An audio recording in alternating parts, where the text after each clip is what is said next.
It's so nice to see so many faces. Happy New Year, everybody. This is our January Education Fieldwork Community of Practice meeting, and we're hoping to make it an opportunity to discuss, what's changed and what's the same from the fall semester, and to make some good plans moving forward of what does this group want our spring connections to look like, and what would we like to focus on. So we'll go ahead and cover our agenda and then get started. Next slide. So we're going to start with introducing ourselves in the chat if you haven't already. Some new folks joined, so you might not have seen everybody's check-in yet, but welcome everyone. We'll start with some general CCC TPP updates and school reopening, and then we'll talk together about the different resources we've had created since the fall and winter, and then we'll talk about where things should go in the future. So we're going to get started with some CCC TPP updates, and Renee Marshall's going to kick that off. Excellent. Well, it's great to see everybody today. TPP is alive, and we've got a lot going on in the new year. It's really exciting. We don't have any overall updates that are for the entire group, but nothing in particular that we'll get into today. But we are really excited that quite a few of our different colleges have received some different grant funding lately. And so we are very excited that the Los Angeles region was awarded some strong workforce funds. We are incredibly excited that Antelope Valley College was awarded a multi-year federal grant that they will be involved in and doing a lot of leadership work in teacher preparation over the next quite a few years. I'm also very happy to say that there are 3 colleges in the Los Angeles region, Cerritos, El Camino, and Rio Hondo, that have all received a multi-year grant with the Center for Collaborative Education. And so they're going to be focusing on teacher diversification within the Los Angeles region. So lots of great stuff coming through. We're looking for ways to streamline communication with everybody. We know we're trying to create a lot of different resources through the COPs and the coffee chats and our different kind of venues right now, but we're trying to really streamline everything to make sure that whatever you're interested in being involved in, you're going to have access to the information. We're also trying to be really proactive, and so if you find that there's any training needs or any resources or just anything you're looking for, any gaps, please feel free to reach out to us, because through our overall group, we have a lot of resources and just a lot of ways that we can connect and help people, and especially faculty in EDU. Many of us have spent many years teaching EDU, doing field work, and we want to make sure that we're here to be a resource. We are talking about a couple conferences. Nothing is fully grounded yet, but just to put it on people's radars, we are looking at having at least one student conference in 2021. We're talking about possibly if we want to have a Southern Northern California, possibly do multi-week. So we're kind of looking at that right now. Hopefully want to run something in spring. And then I also want to let you know that we are having some very kind of serious discussions about having a stakeholder statewide conference. We had that back in 2019 in fall, where we had the Bridging Education Systems Conference, and we really feel they need to do something like that again. And so there has been some talk, there's a chance that Antelope Valley may host that, but we're still trying to figure out all the logistics of everything. But we're looking at having some sort of leadership summit across the state, probably in fall. And so we will let everybody know these more tangible dates once we have them set, but we're excited for it's going to be a great year. We've got a lot going on in teacher preparation. We are still in the middle of the pandemic, and so really in the middle of a different learning space, but we've got a lot of people. Just yesterday, I had a local teacher post, wow, I went back to school today. I had a brand new student in my class, and my student teacher starts tomorrow. And so, the student teachers, they're keep moving through. It's a little bit of a different kind of way right now. But anyways, we're excited for everybody to be here, and excellent. Let me see. Anything else that I should include, Megan? Or anything else I missed? You had shared the document about the County of LA. That's screenshot. Yes. Oh, actually, let me get into reopening really quickly as well. I'm sorry. The other thing that I wanted to share about reopening, there has been a couple things that have happened recently in terms of reopening in the state of California for our TK through 12 schools. And I just want to make sure that this is on everybody's radar. First of all, on December 30th, our governor released a plan called the State Safer Schools for All Plan. Please make sure you check that out if you have not had a chance to do so.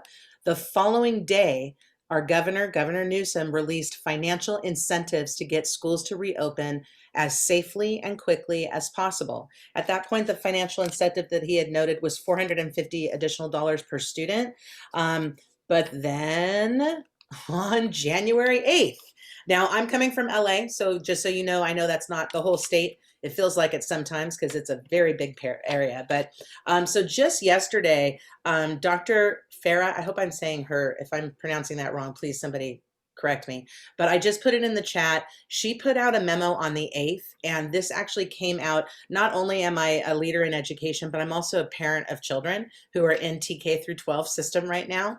And so in my community, there has been a huge amount of talk and a huge amount of push to get kids back in the classrooms safely. We've had some of our second language learners and some of our special education students return back in small clusters. We've already had some concerns and we've had some challenges in terms of clusters of cases and having to shut down multiple schools in my community, both private and public. And so as of yesterday, we were given notice that till the end of January, at least for LA County, it is suggested that basically as many people as possible need to stay home and not go to school. And so now that's not for the whole state of California. In different areas, you know, it depends by your region, it depends by your tier. It depends if we're talking private school or public school, if we're talking pods, if we're talking, when Megan said, Renee, do you want to do a quick update on the schools reopening? I said, oh, can I just tell everybody it's a mess? Because that's kind of what it is right now. And I shouldn't say it's a mess, but it's a ball of confusion right now. And it's moving constantly. And so just make sure you're staying up on Newsom's page. Whether you like him or not, I'm not here to discuss that, but he is our governor, and I want to make sure that you know that he is somebody who is putting out information constantly. Also, if you don't follow California Department of Education, please start following today. Tony Thurman is doing constant updates on schools reopening, and as things are changing, they're trying to roll things out. But then for anybody who's, you know, if you can follow your county health, your county public health right now, that's actually where you may get the most recent up-to-date information. So sorry that it's not a real quick, easy update today. Lots of confusion, but you know, we're working it as much as possible to make sure that our children are going to be safe. So I see that some people are having some issues with the PDF. Just anybody who has an issue with it, shoot me your email and I'll just send it to you as an attachment. And we can also load it to the CCC TPP website, and I will put that website in the chat in just a moment.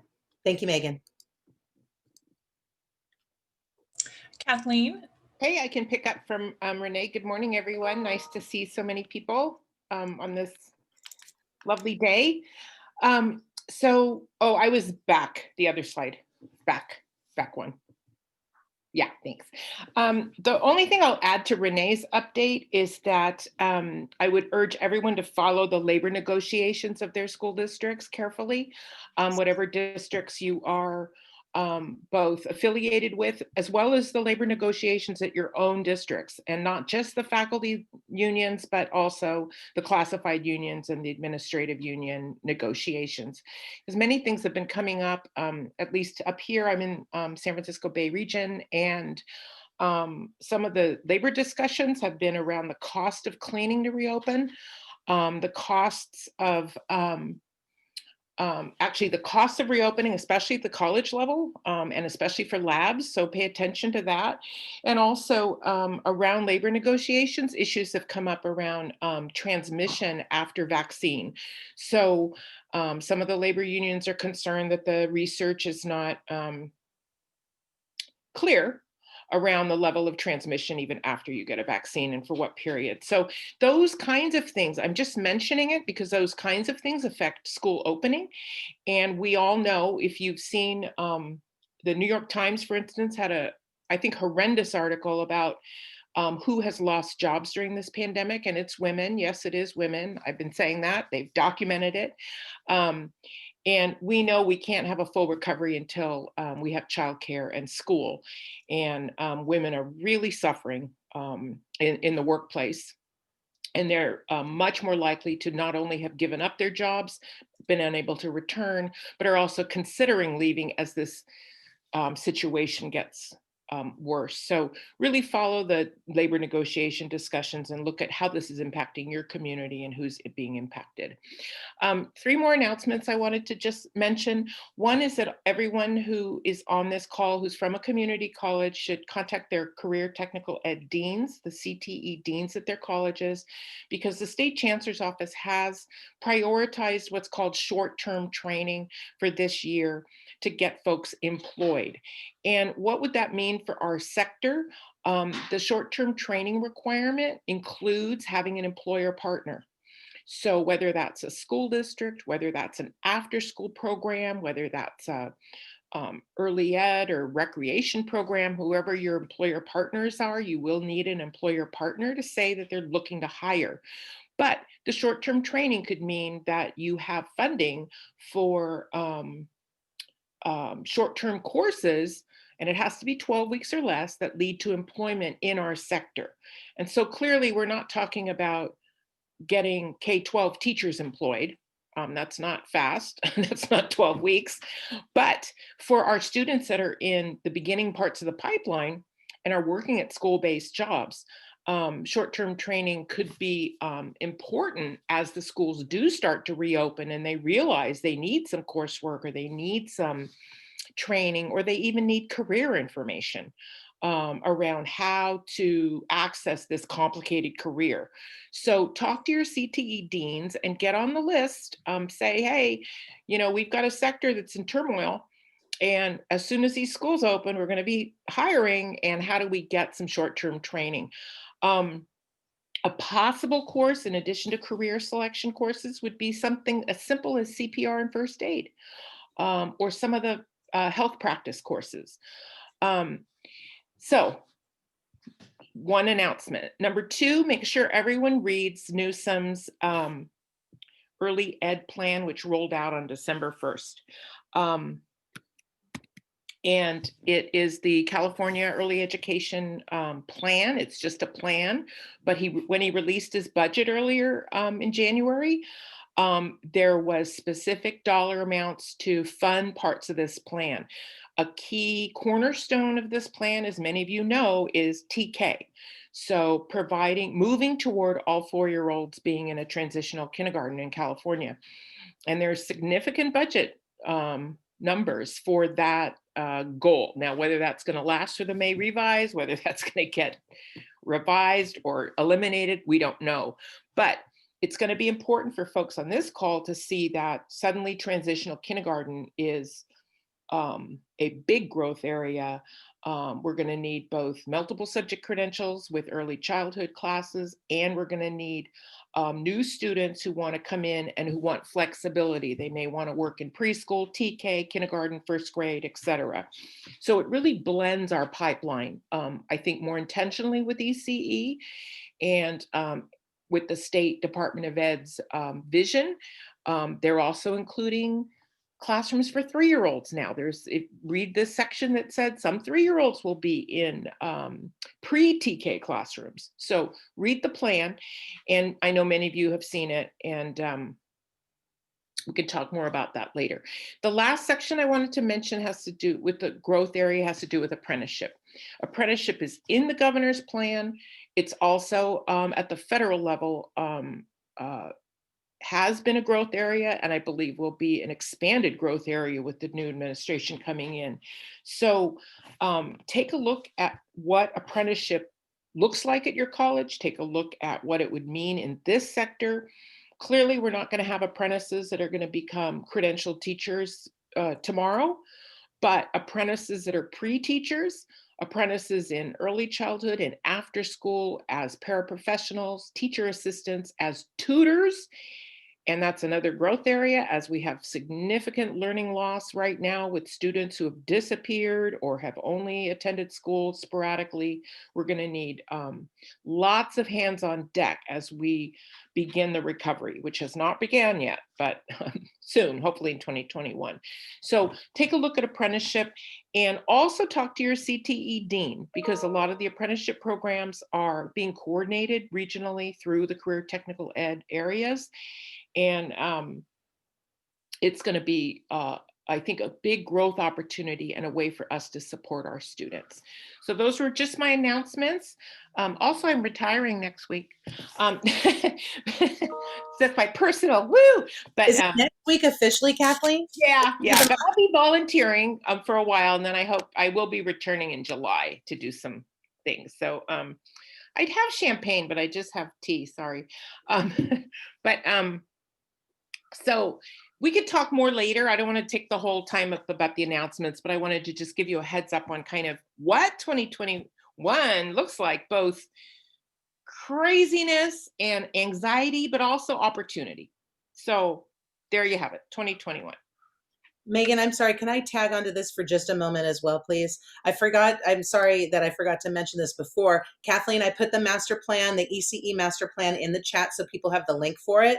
And right now I am putting up the Early Childhood Education Community of Practice has an event coming up on January 21st. I have just put up the Eventbrite link in the chat. It's free for anybody who's interested, and it's called A Higher Education Response to the Early Childhood Education Master Plan. And so it's going to be a discussion, an evening discussion, where we talk about the implications for the California Master Plan and early childhood education on our teacher training programs. And we're going to be taking an asset model approach to this. This is not going to be a deficit model approach, just so everybody knows, but we're going to be looking for ways that we can kind of be optimizing the work that we do in relationship to the master plan that's rolled out. We want to be working together as much as possible. So anyways, put that in the chat. Please make sure you check it out. It is an evening meeting. Please feel free to share it with your colleagues as well. The more, the merrier for that. Thank you. Thank you, Kathleen. That was so helpful. And I typed this in the chat, so you may not have seen it, but is there a document you recommend we check out about the apprenticeship, or just check with our CTE deans? Yeah, there's CAI grants that come out at the state level. I would imagine that the CAI grants are going to increase if this budget is approved. It's a significant increase in apprenticeship at the state level. And also, I would imagine there's going to be federal apprenticeship growth. So I would talk to your CTE dean first. And just, there are some listservs. The state chancellor's office has an apprenticeship lead, and they do send out announcements when funding is available. And I would say it's a little early right now, but I'm putting it on the radar, because once the money comes out, it's usually due like right away, and then everyone's scrambling. So got it. That's a great heads up for us. So we're going to pivot now and kind of get everyone's voice heard that wants to share. So just like was posted earlier, I know Naomi wondered, what is the CSU plan for virtual fieldwork coming in the future? So let's have that kind of discussion, kind of crowdsourcing this portion, right? So we know that a lot of us are pivoting perhaps to a hybrid or possible in-person in the fall. At least that's what I've heard from a few folks. But what does spring look like?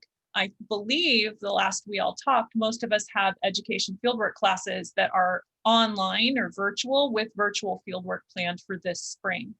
So when we're thinking about this, there still may be the option in some areas for students to do in-person fieldwork or virtual fieldwork. So when we think about the availability of these and how they might trickle in throughout the spring as schools may start to reopen, that as early as this spring, what progress or what have you done for any MOUs to allow your students to have access to a hybrid opportunity or an online job shadowing where they can go into a classroom Zoom because you have them authorized for that type of field work? And or have you heard anything from your local CSUs? The last we've all talked as a group, We all planned spring fieldwork that was virtual. We have the Canvas Commons 2.0, which we'll give you the link for in case you missed it. So we're all set for spring, but what have you been hearing about what this spring is going to look like? So we'll open it up to anyone to share.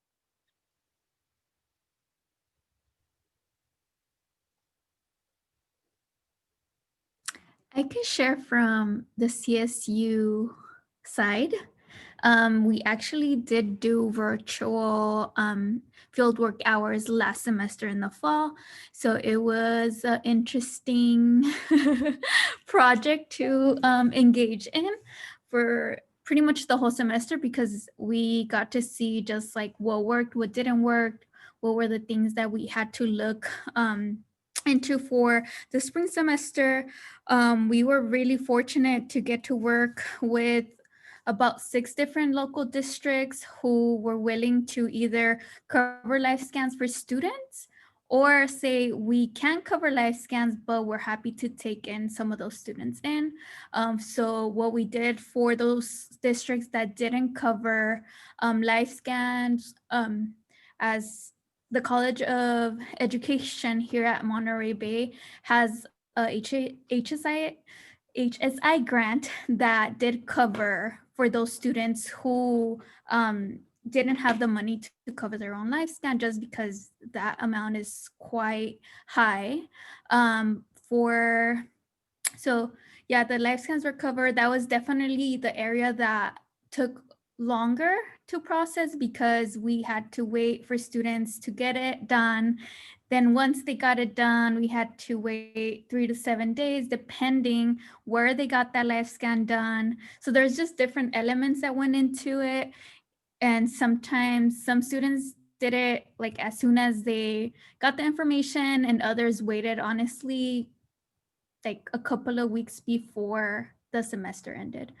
So now coming in to this spring, we have a timeline or what we want students to be doing. At the beginning, all students have to have a mandated reporter training. So that's a requirement that we had last semester and are moving forward with that this semester. Feedback from students is also learning more about the different just platforms that teachers are using. So that's an area that we want to also support students in.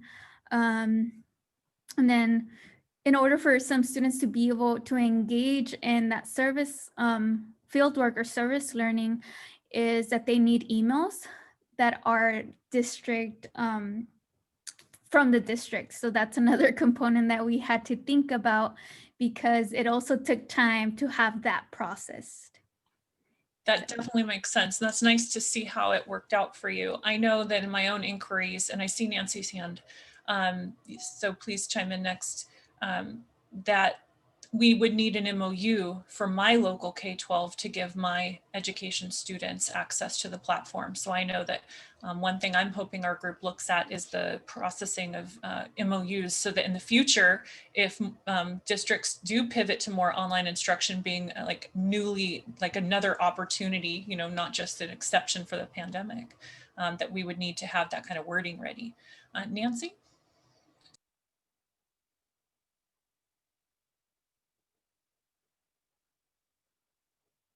Nancy, we can't hear you, but I think you're not muted.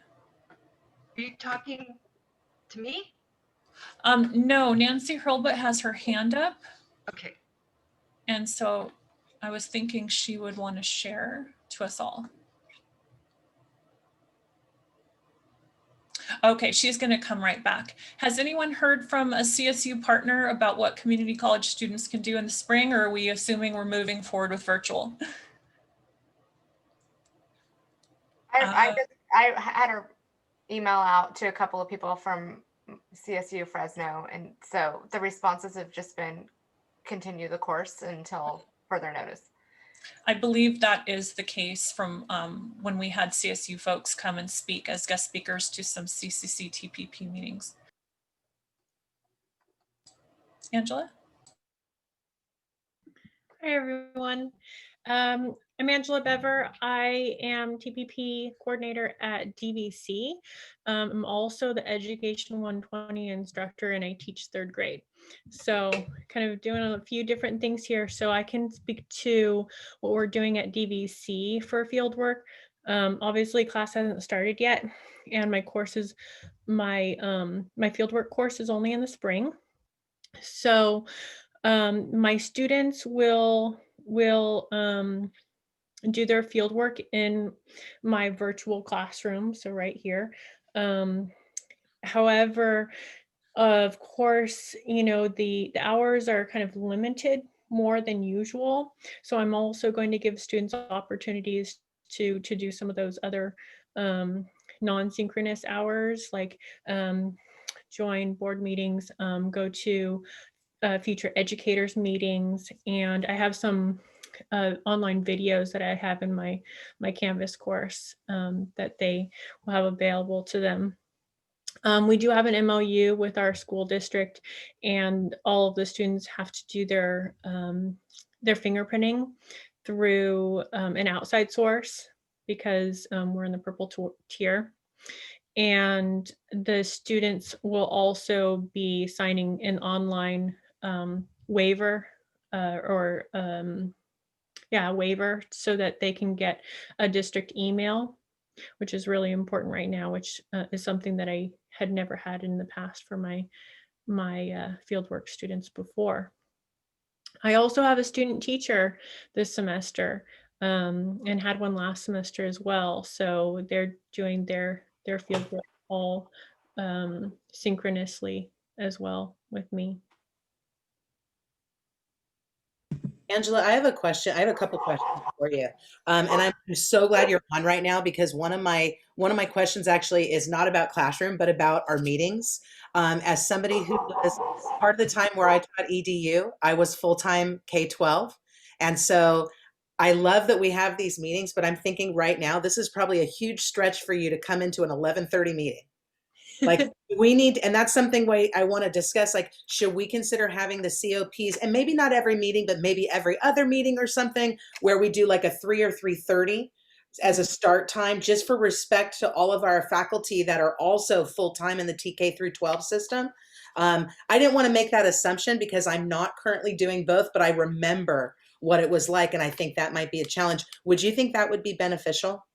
It would be beneficial to have some different times. Right now, this just happens to be my lunchtime. So like I was on mute a minute ago and I made myself a sandwich. Nice. And so this happens to be a good time for me because the students have an hour-long lunch break. Yeah. And so that they can go to school physically because, you know, a lot of them get free lunch.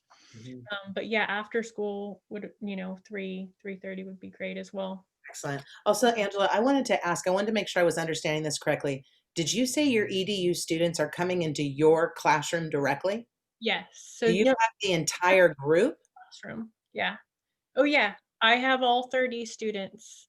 And So then they just pop in when they're able to, kind of deal, and then you'll, put them in a breakout room to work with a couple kids, like something like that, or? yeah, we haven't started yet. Normally when we do in live, I do let them to come at their own schedule. Because you know, there's just so Yeah. much time throughout each day. But since we're more limited in a virtual classroom, I have a schedule which they can sign up for, and I'll have 6 slots for each time. Because Great. it's really important that I can see my kids on Zoom, and every time there's someone else, the screen just seems a little bit smaller. But yeah, definitely we'll have them, you know, up to 6 at a time, and then they'll go out in the breakout rooms and work with students in small group, maybe. Excellent. Angela, would you mind sharing that sign up sheet that you use so we could include that within the comments? Because that's a really great strategy to have it like as a sign up, to have it limited to a certain number, because I'm sure a lot of EDU faculty are like you and I, where we, like we just had that opportunity to put our students in our own classroom. So that's awesome. Great. Thank you so much, Angela. Oh, actually, one more thing. Is it helpful if we run another series of workshops, if we identify and label them for anybody who's credentialed with a C, So that way you can utilize those as a place for your students to go to for hours, or is that not worthwhile? Oh, I do think that's helpful. Yes. Okay. Okay, great. Great. I have a question for Angela. Can you hear me? Yes. Okay. Are you having your students actually log their hours, like actually put the time and then add up to 45?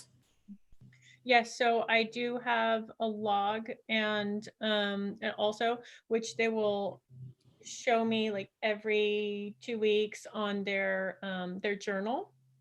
And then at the end of the semester, I'll have the full log, have them submit the full log. Yes. Okay, so they are actually logging the time. Okay, okay.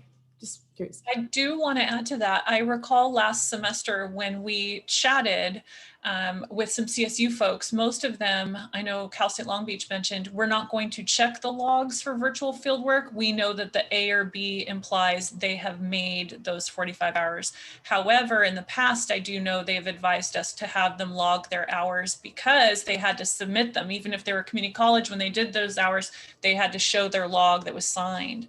So, I'm not sure. I had my students sign their own log, but I personally did not go and sign it. But if they need it in the future, I can say, sure, I already graded this. I will sign it whenever you might need it. But That's interesting. Megan, you never signed off on the log? Because I always signed off at the log at the very end. Ours was digital, and I normally did, but our log was digital and they submit it for an assignment. So if I checked it off and graded it in my grade book, I know I've approved it. I can always sign it later or write a letter. But my CSU said they're not going to collect it. They're going to assume, hey, you got A or B. We think that means they finished the 45 hours. So I know there's a lot of different ways to look at it, but I just wanted to point out that maybe I'm being risky, but that was my impression. But some colleges may ask for the copy and some may just use the grade. I'm in the same. So what I did was I took all of my students' completed logs from the whole semester and I filed them away into a separate file. And so it's logged for the whole semester. I didn't sign off on all of them yet. I did when we were in class, but they're saved there. So if there is an issue and I need to send it on to a college, I can pull that student's individual log out, sign off on it, and send it. I did the same thing. Awesome. We can go to the next slide. It's a continuation of this conversation. And we do have, Leticia, we do have a sample hours log on our Canvas Commons project, and we'll reshare that link in case you didn't get the email. So let's just make sure we've talked about this. I have one more question. Sorry, I just remembered. Oh, please. And you said A or B. So is that kind of what the CSUs are saying, that they need to pass with an A or a B?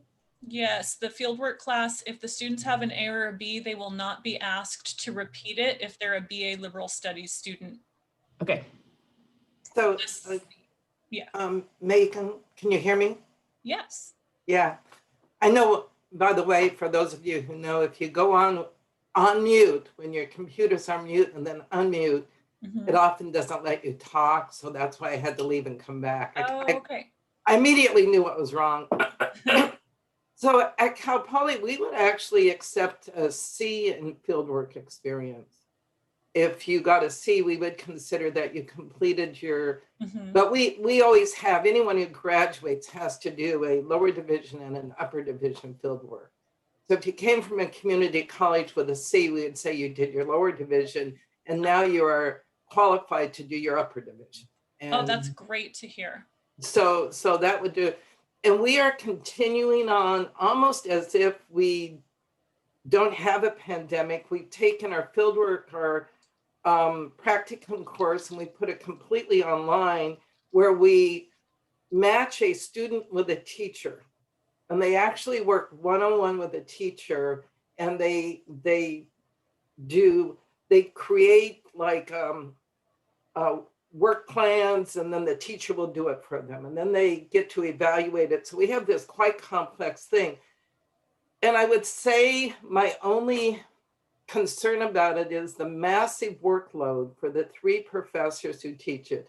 It is massive, and they observe, they go out, meaning through Zoom, they do all of this stuff. And we had at the end of fall, we had a conference with one of the schools. We have both You know, we have birth through 12 schools, and we have then preschools we go to too. So we do both. We have agencies and that. So we had a conference with one of the K-12, TK-12 preschools related to it. And they said our field work invigorated their teachers. It brought their teachers' enthusiasm back to teaching. And again, it was wonderful. And our students are working. So our advanced students work with our lower, our advanced practicum students work with their lower practicum to advise. It's really been a very successful experience. We won't continue it because of the workload. When we can, we'll go back. And I think people should work with children. We all agree with that. But I am thinking these students are gaining valuable experience also. I'm not concerned about it. So I just wanted to share that. Thank And you we so keep the much. logs, we do all that kind of stuff. You have a message in the chat to follow up in because that was great information. And thank you for clarifying my statement that A or B is required. It seems to be case by case. So do check with your CSU, especially if you have different requirements. My local CSUs, I know for sure Cal State Long Beach is A or B. So when we're thinking about this, we can go to the next slide as well. We've talked about, are we accepting virtual fieldwork only, mentoring, we've mentioned board meeting attendance, club meeting attendance, going to a virtual workshop marked with credentialed teacher, and then students are able to have a variety of options for fieldwork. Well, don't forget that we have updated the Canvas Commons project, we call it the 2.0, and we can copy and paste this link and put it in the chat for you in case you missed our email, but we have revised the virtual fieldwork video collection and updated things on CRT, anti-racism, et cetera, and focused more on special education as our group had wished for. That doesn't mean it has everything you'd ever want, but hopefully you will have an even improved version for virtual fieldwork. You can take as much as you want from this Canvas Commons and put it into your education course. And remember that we have separated education 10 or 15 hour fieldwork course videos so that students in the 10 or 15 hour class have different virtual videos to watch than the 45-hour class, which was one of our tasks to do. So you might have already done this yourself in the fall, but now we have done it if you would like to use the updated version. So let's move the conversation to what we want our spring to look like and what we want to be the topics we cover. So maybe we should talk about topics first. What are our needs and interests? Because that will help us determine how often to meet. And I mentioned in the chat that there's a poll we took last fall at the end of the semester that some of us already completed. So go check that Google poll. I see a couple people have added responses, and you can focus just on answering that question about when should the spring 2021 monthly meetings be. That's when we were guessing that we might meet every month still. With or without Fieldwork Fridays, we're not sure yet. So here's some ideas we remember folks mentioning last semester. We've heard you want to work on MOUs that could broaden what types of fieldwork your students can do. For example, someone mentioned needing an email address from the K-12 to get into Google Classroom or Canvas. That's probably going to require that to be included in an MOU so that they are allowed to do it. In addition to things, I forget who said it, Monica, or someone said, students have to sign like a waiver or something for virtual classrooms. So that's one thing we've heard of. Another thing is working on this virtual conference that could be a North-South or other conference, which we would contribute to the CCC TPP effort. So our COP might specialize in something or just continue that conversation.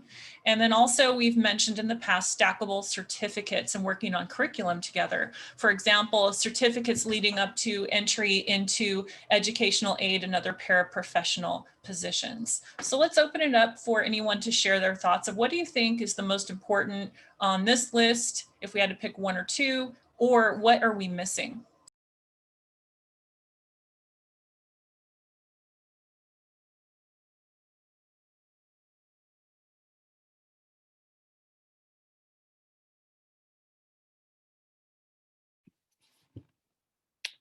Since no one's speaking up, Megan, I would include apprenticeship.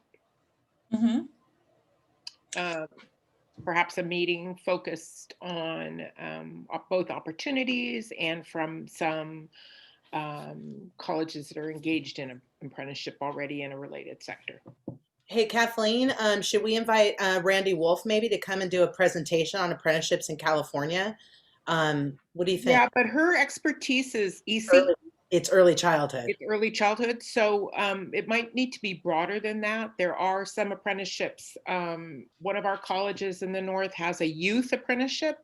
Randy is involved in that, but there's, PAYA has federal apprenticeships for youth workers. I think it's broader than just ECE. I agree. Does Randy have any sort of counterpart in EDU? I don't know. No, there is no counterpart in EDU, and that would be what could be discussed, would be what the needs are and the linkage with, ECE is linked. I mean, it is an entry position, so it has a role, but there's also, some of our students would want to go into tutoring or after school or work with older children in a high school, for instance. So I think having a discussion on apprenticeship might be just a good idea. Excellent. In the chat, somebody, Keisha mentioned that maybe we could do a panel of 3 or 4 people. Yeah. And so maybe we could pull Randy Wolf, get somebody else who's Yeah. more like an EDU or a community college apprenticeship person from maybe from the chancellor's office. Yeah. Okay.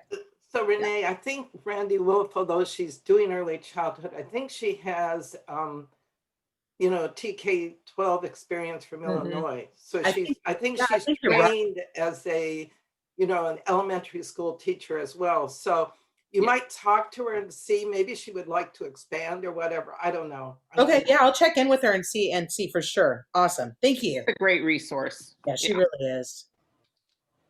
I don't want to sound lazy, but I'm just going to say it. I teach the Ed 10 class, the intro ed class with 45 hours. And as I'm being overwhelmed when I look at videos and I don't know what's on the video because there's no synopsis or anything, because it's just, they're just videos of people teaching. And so for me, I'm sitting here thinking about I have to watch 45 hours of video in order to know what's on the video and write prompts. And I'm feeling overwhelmed. And so because this is the first time I'm doing this class is this spring. So I'm wondering, is it possible to add some kind of information with those videos that are on the Commons course that gives a little synopsis just to help us teachers who are trying to make these videos? Our first goal in our first version was to provide a collection so that people in the quick transition had something. The next was to divide the videos by Ed 10 or 10-hour 15-hour classes with 45. And so what we did is we crowdsourced. We had a lot of people on this call and others that aren't here right now. We have a group of 100 that sometimes attend these meetings, and they volunteered in work groups or used a Google form and shared with us videos that they had vetted, that they had watched and thought were appropriate. We further looked at those videos and thought that these are pretty good. Even if there's something not so good in it, we could preview it if we wanted. I personally teach the class. I have not watched every single video in its entirety. And you should know that our group of volunteers have already kind of vetted them or suggested these links. However, we didn't have enough volunteer, group effort to be able to do something like a summary level. So we would call on individuals to volunteer to do that. But at this time, with the trend of hoping to reopen, even though we don't have a child vaccine yet, et cetera, we're not sure how long virtual will last and if that's the best use of our energy. However, volunteers are welcome to work on this project if there is the will. So our team of volunteers did our very best we could with the essentials, right? And so that is a possibility, but at this time we weren't sure if people wanted further. So thank you for sharing that, and know that it's a team of volunteers just trying to put things together. I know one of the things we didn't get to yet was the MOU, because a lot of us talked about how virtual classrooms may continue in the future to be an option for students. Some students it works really well for. Stackable certificates is also something that we're hoping for getting throughout the state as we work on the workforce goals. I'm not sure if the virtual conference would be better suited for our regular CCC TPP groups because we already have quite a lot of leadership. So the addition of apprenticeship seems fantastic. What do you all think? You can type in the chat or unmute. What do you think is the most important if you had to pick like one or two of the more urgent needs?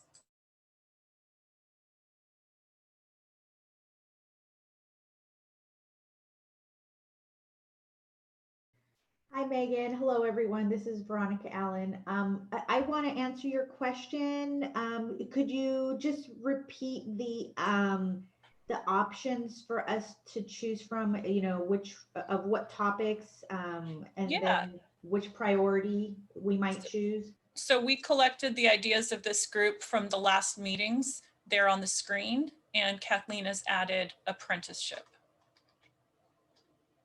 So are you thinking this group might want to crowdsource and gather and collect more MOU information? Shannon, I believe, has shared some on Canvas 2.0 already, but I'm not sure, Shannon, if that had the emphasis about virtual, right? So anyone working on virtual verbiage, waivers for COVID, which may or may not be something you have to put into any emergency agreement addendums, but we're thinking like big picture, how should our MOUs look? So that's what we're wondering from the group, what do you value? And then we can go right into talking quickly about scheduling before our time's up. Leticia? Yeah, I don't know if this is a topic maybe that, needs to, I know we're kind of all in survival mode and it's a kind of a nutty time, but I'm also wondering, the conversations about education course specifically and MOU, like those are all super important for me. I'm also a coordinator of the program. So I teach and then I'm coordinating. So I would love if in the future there was a space for folks to share best practices of what does it mean to develop and grow a program, where you're looking at like internships and you're looking at other possibilities that I know right now because of COVID are pretty limited, but eventually, what would that space look like for folks who are also handling that part of the position? Leticia, can you remind me what school you're at? Pasadena City College. Okay, great. Yeah.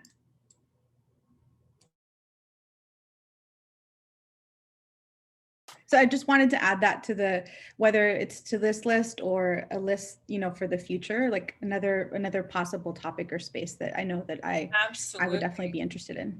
Yeah. I think that could be a workshop, maybe if we do a statewide conference targeting newer programs. I put in the chat this note that ACTEP, our statewide organization that is a membership organization, does some meetings that are for all, right? That aren't necessarily the paid conference or the membership type stuff. And ACTEP provides this exact thing, this technical assistance to new programs or programs at any level. So that is something to consider. But yes, that could be perhaps a workshop. Maybe we could have someone talking about new programs and what are the best practices. But I know that's something that ACTEP definitely is covering as well. So there's Megan, I want to throw it out there just right now. It's a great idea, and I really think we should consider having an ACTEP TPP co-convening of this. Maybe it's just a one-day workshop. Keep it super simple, but we have a lot of expertise in our group, and so it would make sense that we would have, some of sorry, this is going to sound like so old school, but sometimes I call us OGs, the people who've been around for like 10 years in teacher prep or more. Like Kathleen is the original OG, from 98, everybody. So she's like the most OG of all of us. But I love this idea of having something like this, best practices for growing your TPP program. Maybe we can do something joint. I also want to go back really quickly to what Monica was talking about in terms of the videos. Maybe there's a way where as people are viewing the videos, they can shoot an email to somebody saying, hey, I already saw this one. Here's like 2 sentences on it. Great example of special education in a 3rd grade classroom, inclusive environment. That would be great. I mean, I'm willing to vet, or not vet, I know you guys already vetted them, but I would be willing to come up with prompts for several videos, but if we work together and don't then we can knock it out. Okay. I Knock did it that out. last semester. I just emailed Monica too. I did that last semester for some of my videos, not all of them. And then I ended up using also like a chart where it was just kind of generic, talked about classroom management and different strategies that are going on, and then a reflective piece at the end. So it kind of covered all of it. I used a lot of the questions and discussion boards with videos for the week too, for students to have conversation around some of the specific types of teaching and learning. So if you are completing those and you've done one, if you send me the name and the grade of the video, I'll go in and change that in the comments and add that in for those videos as we move forward. Yeah, maybe That would be next we great. can start with a Google Doc, and at our next meeting, we could start sharing it more and folks could input it there so that Shannon has a place to go to get this, you know, the synopsis or activity to then include. That would be awesome. Megan, Megan, can I add that? Oh, sorry. I put in the chat that this is a good activity also, because we may want to really think about the virtual options not totally going away. I know we're in distance learning right now and we don't have a choice, but if, you know, especially doing the virtual conference, I have to say there were so many students that said they would not have been able to participate if it had been in person. They have transportation issues. They had, of course, childcare issues. But we do know that virtual learning for many of our students is allows for more access. So I believe we're going to have virtual elements that remain after we're able to go back. We're going to have students that say, you know, I can't finish because I did it all online and that's what I expect, and I cannot possibly get to your campus. I don't have transportation, I don't have childcare, et cetera. So, you know, really making sure our virtual offerings could continue in some form. And yes, we'll have to align with our CSUs so that it articulates. Right. So let's Right. keep that dialogue going. We We can have to go to the keep that next slide. I dialogue want to going. be mindful of the time. So as for future meetings, it does sound to me, I mean, maybe I'm wrong, that maybe a monthly meeting is going to be great going forward. Maybe not necessarily Fieldwork Fridays, unless we say, hey, let's have a casual chat about this. So I'm not sure if others are thinking that, but we can all chime in a moment.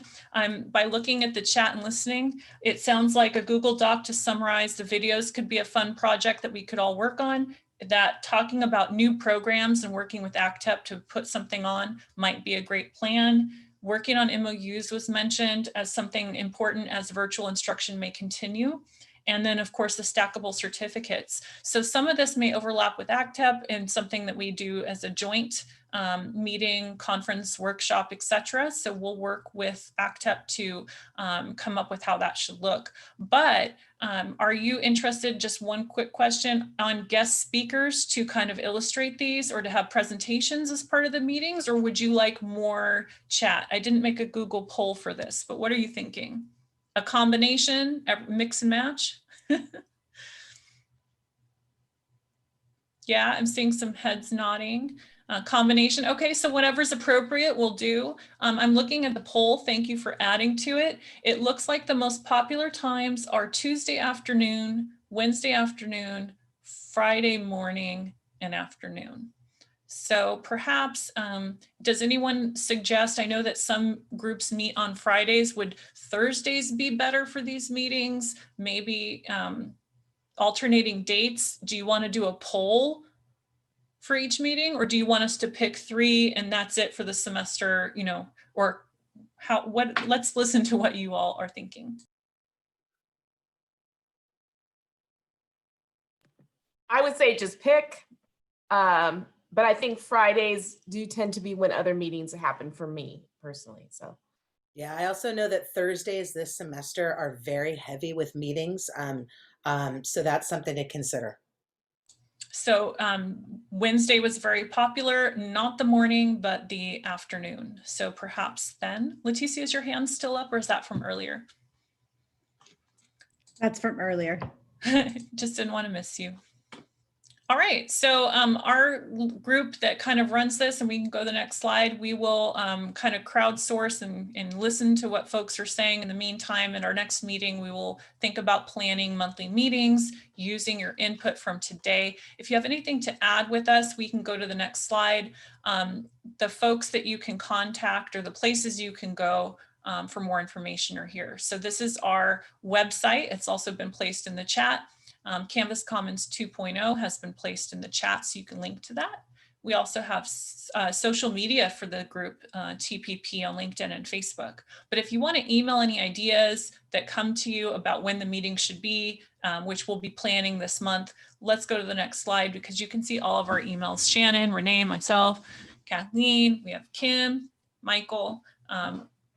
We're the folks that you can reach out to who are going to be doing these plans. So we welcome your feedback. And we're so glad you spent time with us. We only have 2 more minutes. So if anyone wants to say a closing comment. Megan, you actually have a couple things in the chat I think we should address. Melissa was asking about other CCs that are requiring more than 45 hours. And there are some that require quite a bit. And it depends if we're talking about also, I think some people are kind of going back and forth with practicum and fieldwork. So on this, we're specifically talking about fieldwork. Also, Peggy is asking about DE instructor qualifications, Megan. So I'm not sure if we can touch on that as well. I'm not sure what that means. So for Distance ed? Yeah, it's the distance ed, whether some colleges require that you have your distance ed certification as an instructor to teach online. Yes. So my college required that last spring during the emergency. My whole college is now trained. So I didn't think that was an issue, but maybe that's just my college's situation. Just clarify that question. I know we can't get to it because we don't have time today, but Megan, maybe you can look into this.